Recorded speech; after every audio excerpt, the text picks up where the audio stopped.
Live from Washington, D.C., this is Balance of Power with Joe Mathieu and Kaylee Lines. We'll know 1 hour from now. Welcome to the Fed Day edition of Balance of Power as we count down to the big announcement on interest rates, of course, the dot plot, and then the news conference that will follow with high political drama surrounding all of it today in Washington. Thanks for being with us. I'm Joe Mathieu alongside Kriti Gupta in for Kaylee today in Washington. Kriti, a quarter point seems to be the expectation here. That won't really be the news. Dot plot will be interesting, but also the news conference following with news today that Treasury Secretary Scott Bessent, this is Bloomberg reporting, may have had similar complications with mortgage applications to Governor Lisa Cook. We'll see if any comments are even made on that. The comment itself might just be no comment. I think what's going to be interesting about the rate decision is whether we get a dissenter. Is 50 basis points on the table? Is Stephen Myron that 50 basis points? Who knows? There'll be questions, too, I'm sure, about the tone and tenor in the room as Lisa Cook and Stephen Myron sit together. We're going to get to this in just a moment and have more with our political panel, Rick Davis and Jeanne Zaino, as well a conversation with economist Emily Dickens, who's going to be with us a bit later in the hour. But we also have our eyes on the UK right now. Technically home for you, where President Trump and the First Lady have just landed for a unprecedented second state visit. I think he just doesn't want to be around me. He went when I came. We're ships in the night, it seems, but plenty on his agenda, so he wouldn't have had time for me That's anyway. true. Yeah, it's more of the pomp today and the policy, I guess, tomorrow when he gets to checkers with the Prime Minister. But Bloomberg's Annmarie Hordern is traveling with the President, and we'll have a live report for us coming up from the UK. So after a look at Wall Street, let's set the baseline right now ahead of the rate decision in 1 hour. John Tucker in for Charlie Pellet in New York. John, how's it look? Mixed right now, at least as far as the major averagers are concerned. Let me start with this, because this is interesting. StubHub Holdings, the ticketing platform, it did raise $800 million in the initial public offering, priced in the middle of the marketed range at $23.50. And it's now trading this afternoon, and it's moved lower from where it was priced, down just about 1.8% in the early going, first day of trading for this stock. And as we wait for the Fed decision, 2 p.m. Wall Street time, again, the major stock averages are mixed. S&P 500 down 14 points, and that is a decline of 0.2%. We're at 65.91 on the index.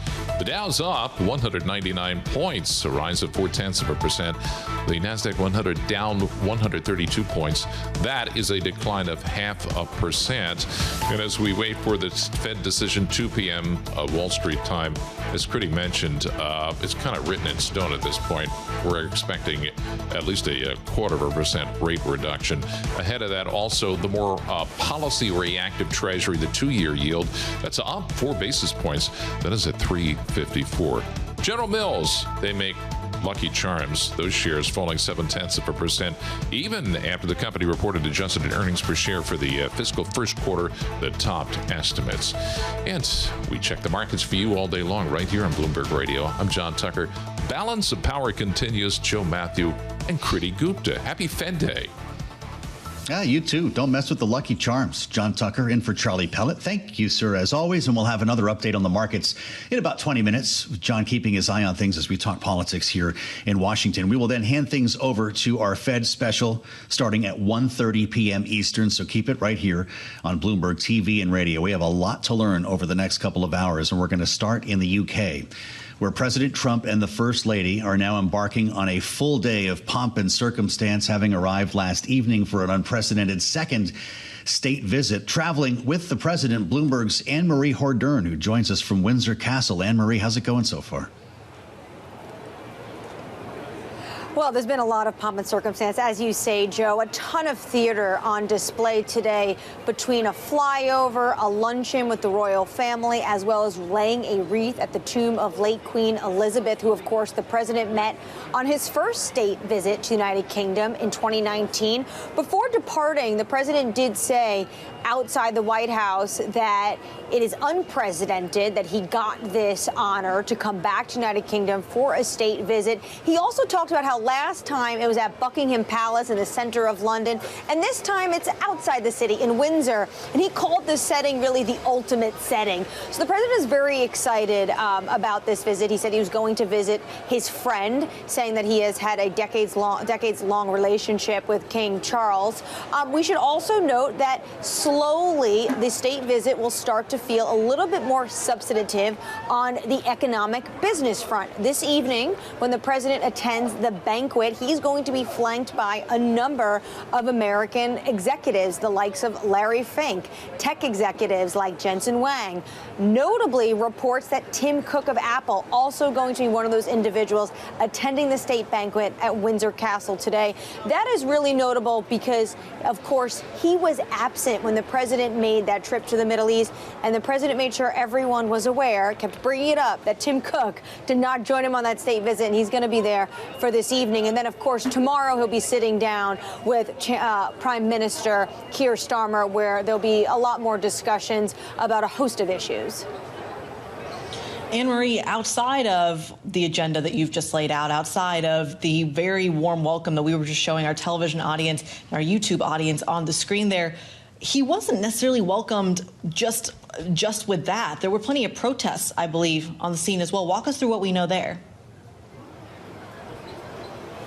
Well, last night what we saw projected onto the walls of Windsor Castle, this 11th century castle, was a photo of President Donald Trump and the late sex offender Jeffrey Epstein. There was also protesters that had a tennis court-sized banner outside the castle of the two as well. So there have been moments of protests and individuals using pictures to protest for the President of the United States coming here, especially with a hot topic in the United Kingdom, such as Jeffrey Epstein, given the fact that the third departure in just 2 weeks was British ambassador to the United States, Lord Peter Mandelson, after the revelations in Bloomberg News emails about his close relationship with Jeffrey Epstein. So this can make quite an awkward moment, of course, as well as Jeffrey Epstein's relationship with as well one of the individuals, Andrew, in the royal family. But we should also note, because I've been outside the castle the entire day, there also have been individuals here excited for President Trump to visit. So it has been a mixed bag. I saw a lot of Make America Great hats, other hats that said Trump was right about everything, and T-shirts, some dogs walking around with MAGA wear as well. So I would say there has been some mixed responses right outside the castle gates. Well, that's fair reporting, Annmarie. Just quickly, do we know if there's going to be a bilateral news conference? Are these two going to take questions from the media tomorrow? There was some concerns that Epstein would be a featured topic. Do we know if that'll happen? Well, at the moment, we are expecting both of these leaders, Prime Minister Keir Starmer and President Donald Trump, to address the press tomorrow after they have a bilateral meeting at the Prime Minister's country estate in Chequers. We should note the president is walking into a very different political environment right now in the United Kingdom than it was 7 months ago when Keir Starmer visited Washington, D.C. and handed the president this letter from King Charles inviting him on this unprecedented state visit. You have a prime minister who has been dealt a number of blows over the course of the last 2 weeks. He is absolutely floundering in the polls. One recent YouGov poll has his favorability just at 22%, one of the worst favorabilities we have in all of Western European leaders. So he is really struggling right now. So for Keir Starmer, it couldn't have been a worse time for this state visit to happen, even though 7 months ago, a lot of onlookers were saying, look, this was a very clever diplomatic move for the UK government to pull out, because what happened after that? The United Kingdom was jumped to the top of the queue when it comes to the trade relationship. I was in the Oval Office in May when the president was on speakerphone with the prime minister announcing the trade agreement, which they then signed on the sidelines of the G7. But it's a completely different political environment right now for the prime minister, and really not the most opportune moment for him to have this state visit with the president of the United States. Annmarie, it's great to have you with us from Windsor Castle Live, Bloomberg's Annmarie Hordern, who we'll be hearing more from over the course of this visit. Again, the President and First Lady will be there through tomorrow. We want to assemble our political panel for more on this and the other stories we're tracking today in Washington. Bloomberg Politics contributors Rick Davis and Jeanne Zaino are with us. Jeanne is our Democratic analyst and democracy visiting fellow at Harvard Kennedy School's Ash Center. Rick, our Republican strategist and partner at Stonecourt Capital. Rick, would you have the president hold the news conference? You saw those images of Jeffrey Epstein projected on the massive tower at Windsor Castle last evening. It's a conversation the administration would prefer not to have. Can you trust the British press, never mind the Americans, to keep that quiet? Yeah, I think I think that the Prime Minister is just as concerned about having to answer questions as Annmarie pointed out. He's just lost his U.S. ambassador, Peter Mandelson, to some of the scandal. But yeah, I mean, obviously that's what they're going to try to avoid. Donald Trump's pretty good about wandering around in an answer to keep it from becoming a dominant theme. And his traveling press will be also looking for opportunities to curry favor with the president. And so it's not likely to be a major topic. And there are interesting things, you know, whether it's what's the standing currently of negotiations for ending the war in Ukraine, to what's happening in Gaza, to immigration. They just had a massive rally opposed to immigration in downtown London. The visuals were amazing. I'd expect that to be right down the center for Donald Trump to want to take a swing at. So yeah, there's going to be an interesting opportunity to hear exactly how these two politicians, under siege a little bit in both their countries, are reacting to the world events. Well, Jeanne, weigh in here. I mean, we know Rick just mentioned those immigration protests as well. There were some questions around free speech and the enforcement of free speech around that as well. Something J.D. Vance has previously brought up in London. From your perspective, what might we hear when it comes to a relationship, a transatlantic alliance that could potentially see some strain this week?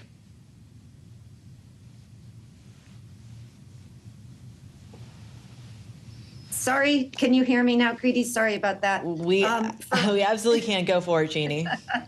So for all the pageantry and the beautiful pictures that we're seeing, and, you know, you were just talking and Rick was just talking about this Robinson-led protest, which was, I believe, the largest far-right demonstration in UK history. And who was there to speak, at least via virtually, was Elon Musk. And what did he say? He said, whether you choose violence or not, violence is coming for you. And of course, the prime minister condemned those remarks. But that is quite a stark reminder of this split screen that the people of Great Britain are seeing, and of course, Americans are seeing. While the president is enjoying all this pageantry, there is the split screen of the Kirk assassination, issues surrounding hate speech and free speech, what's happening to public health in this country. And even the president this morning out on social media ranting against the far left. And so I think there's something almost unbelievable for a viewer watching all of this. It just all doesn't seem to add up. And the real question is, when they get down to policy, where are they on Ukraine? Where are they on the Middle East? Where are they on immigration? Where are they on tariffs? And what do they do with the likes of the wealthiest man in the world who's going out talking about violence coming for you to the people of Great Britain? Rick, the idea that we've got executives along for the ride again tells you what about the president? Is this just the go forward when it comes to international travel? Absolutely. You know, he is trying to basically run a mercantile government where we're out there promoting U.S. businesses and we're demanding that if you want to do business with the U.S., you have to basically become a U.S. business. And you know, companies all over the country have made common cause with that. And they realize not just because the federal government is a massive customer and in some cases now making investments in their businesses, it does you no good to ruffle the feathers of Donald Trump and the environment that Trump has created with the tariff regime has made it even more important to be in good stead with the government in order to get carve-outs when you need them. So if Donald Trump says, hey, the posse is going to Great Britain, I think they're going to saddle up and head in his direction. But Rick, what about the regulation question here? I mean, famously, a lot of these international companies that have tried to do acquisitions, that have tried to really embrace some of the loosening of regulatory scrutiny from Washington, have found a lot of pushback in the UK. I'll give you an example. Microsoft's takeover of Activision was really given clearance in the States, was pushed back very aggressively in the UK. This has been a sticking point in trade negotiations. Do you think this is the moment where they might make some progress on that kind of stuff? I think that there'll probably be a thorough conversation about European reform, both from the commercial sector, but also from the military sector. What are you doing to put more pressure on the Russians? You saw Donald Trump in advance of this trip start talking about how the Europeans need to match what he's willing to do and, stop buying Russian oil. I have no doubt that conversations will take place, even if it's at the Scott Bessent level, around liberalization of rules governing mergers and acquisitions. As you point out, banking. Europe has a very protective banking sector. We know from people like Jamie Dimon in the past at JP Morgan that they'd love to have a better presence in Europe. So, yeah, I think there's going to be a fulsome, certainly staff level conversation about some of these reforms. And I think Europe has learned that they need to engage with the Trump administration and find common cause in some of these things, because otherwise, you're just going to be held over the barrel when it comes to future negotiations. Jeanne, President Trump and the First Lady are overseas while some pretty high drama, political drama, I should say, unfolds here in the nation's capital, all waiting for him when he gets back, not the least of which is a potential government shutdown. A week from now, we've got the Jeffrey Epstein affair that seems to have followed him to Britain. And any number of other stories that he's going to have to deal with, including just a day or two after he gets back, the funeral for Charlie Kirk in Arizona. He's going to sit down today with Fox News for an interview. Apparently a couple of hours from now, we'll hear some of his remarks. And I don't know if all of these stories are going to factor into it, but what do you make of the timing while we watch him take a ride in a carriage with the king and salute the troops, watch the flyovers, and spend the day at Windsor Castle? What's the sort of storyline, if you will, that's going to be waiting for him when he gets back home?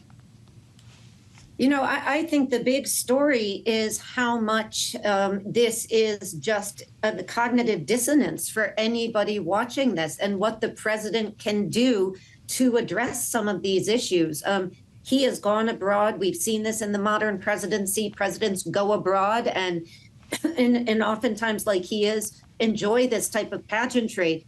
But the reality is, for Donald Trump, he has so many challenges at home, from the budget to political violence to healthcare. I mean, the list goes on. And then you look abroad, almost everything he promised to do has not been done as you look abroad, including, importantly for the Europeans, what's going on in Ukraine. So these are all issues that are waiting for him. And I would hope that the anchors or the reporters who are talking to him from Fox ask him about all of these. But the last time he sat down with them, much of his rhetoric was particularly inflamed, finding an enemy on the left that he could point to and blame for what is happening. And that is not going to do much to address any of these situations. And indeed, it makes the challenge of political violence worse. Well, we'll see if he's going to be watching what comes out of the Federal Reserve today. Maybe we'll get some truths from the UK. Jeanne, Zaino, and Rick Davis, thank you so much. Bloomberg Politics contributors on our panel today. On our Fed Day, in fact, just about 10 minutes from now, a little more than that, we're going to start our special Fed coverage live from New York alongside Kriti, Gupta. I'm Joe Mathieu in Washington. We'll have more from our panel tomorrow here on Balance of Power. In the meantime, we turn our attention to the matter at hand, the Federal Reserve. It's all next on Bloomberg. I'm Joe Mathieu alongside Kriti Gupta in Washington. It's interesting as we consider the dual mandate of the Fed today, Kriti. It's really the weakness that we've been seeing in the job market that brought us to this point. That's coming into direct conflict with the other mandate, which is keeping prices stable. If the job market's showing weakness, you address that now. Does that decision haunt you 6 months from now when prices maybe aren't as stable as they are right now? But could be a question posed to Jay Powell in the news conference a bit later, which of course we'll also bring to you live here on Bloomberg TV and radio. It's a great opportunity to introduce Emily Dickens. We've been looking forward to talking with the Chief of Staff, Head of Government Affairs at SHRM, the Society for Human Resource Management, specifically with our eyes on the job market here. Emily, thanks for joining us as we walk up to the Fed decision today. Your thoughts? There's an expectation here for a quarter-point interest rate cut. That seems to be the foregone conclusion. What is the most direct impact that lower interest rates will have on the job market? Whoa, that's a big question. Look, I'll say the job market has consistently had three things that we deal with at SHRM: a workforce participation gap, a talent pipeline gap, and a skills gap. And so no matter the numbers, we still are going to need new talent. And even with the onset of AI, we're still going to see new talent. And so those issues will remain no matter what the numbers look like. Emily, what does a rate cut not address when it comes to the labor market? What is left wanting, perhaps, at 2:30? Well, what's left wanting for us is the fact that we have a pipeline that is not producing what we're going, the skills, people with the skills that we're going to need once we see an increase in productivity, and once we're able to move forward with the creation of new jobs that will come about, and then of course once we move forward with jobs that will be displaced by AI. We're looking forward to that. So right now it's the issue of making sure we have the skills so that when the market is ready, we'll have the talent ready to help with productivity. We hear a lot about the weakening labor pool that's been exacerbated by the immigration purge in this country. Emily, deportations have begun to hit employers in a number of sectors, from farming to manufacturing. And when you combine that with the lack of incoming skilled workers you're just referring to, what is the result? So 77% of HR professionals say they face difficulty filling full-time positions. And then 75% are struggling to find qualified candidates for emerging roles. So clearly, and then again, we've also got 25% of organizations who hired for roles that are requiring new skills just last year. And on top of that, outdated degree requirements, which are excluding skilled candidates with alternative credentials. So that's what right now, when you think about what the labor market is looking like and what we need to be thinking about when we don't have talent coming in from outside of the country, is how do we reskill and upskill the talent we have here? And unfortunately, we've got an education to employment pipeline that is leaky, busted, and broken. It's still the best in the world, but we still are natural feeders into that pipeline: K-12, higher ed, and then trade. And then, of course, the untapped talent pools are struggling right now. Well, Emily, talk to us a little bit about some of those talent pools, because even though perhaps some of the data doesn't show outright layoffs necessarily, we're not in that recessionary crunch period, we are hearing anecdotally about hiring freezes. We've heard about it on Wall Street. We've heard about it on Silicon Valley. Is that a temporary dynamic, or is that kind of the new status quo for the next couple of years? Well, I still think, and I think the data does show that we will still need people working in this country, just in different jobs.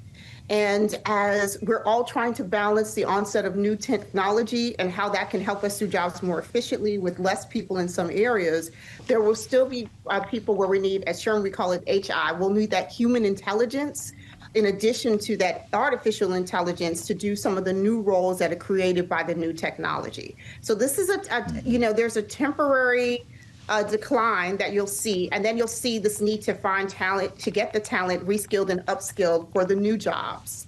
And then also, there's a wait and see approach right now with the economy. And of course, you all are going to talk later about the Fed rate.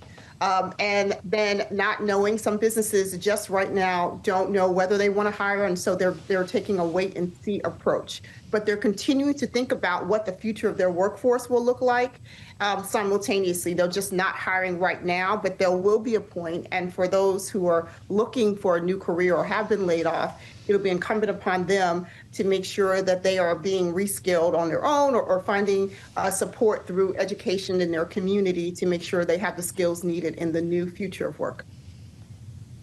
Emily, speaking of, you used two key words there, which is education and reskilling. It's a fascinating one. It brought me back to a conversation we covered a few years ago when Intel was really looking to increase their kind of labor prospects here within the States instead of outsourcing it. And they did it by reskilling via local colleges and community colleges in Arizona around their fab. Is that a model that people can use, that corporations can use in this new world where an emphasis is being put on local hiring and local reskilling? It's not an old model. So when we talk about this education to employment pipeline being leaky, busted, and broken for years, you've seen states who are, through their community college systems, are quickly able to get talent reskilled and upskilled once you hear that a new employer is moving into your area. We just have somehow lost our way a little bit with the connections. And the same with our K-12. As you all know, we don't do as much training in trades in K-12. There's not the shop class and those classes like that. And I don't know about you, but a car that was manufactured in 1998 cannot be fixed the same way that a car that was manufactured in 2025. And so there are all those skills that are more technical that we need to be introducing our students into early as middle school. And so you're right, we have the infrastructure here to some extent.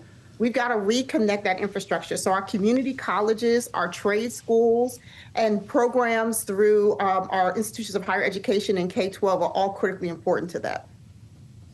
Emily, it's great to have you with us. Emily Dickens, Chief of Staff, Head of Government Affairs at SHRM. Thanks for being with us on Bloomberg. We're just about a minute away from our special coverage, so keep this conversation in mind as we get the jobs in the news conference that will follow the Fed decision. A half an hour from now, we'll know, Kriti, but the market seems pretty well intent on a quarter point percentage cut. That would be a shocker if we got anything more or less. Absolutely. But the real kind of canary in the coal mine might just be that 50 basis point. Mike McKee, our chief economist, was kind of warning about this idea of, do we see a dissenter? Do we see a case for more aggressive cuts? And what that messaging would look like, not just to Wall Street, but to the American people about this, state of the American economy. The dot plot will factor into this too, with the market looking for a half a percentage point here this year. And then, of course, just the drama surrounding Lisa Cook and Stephen Myron.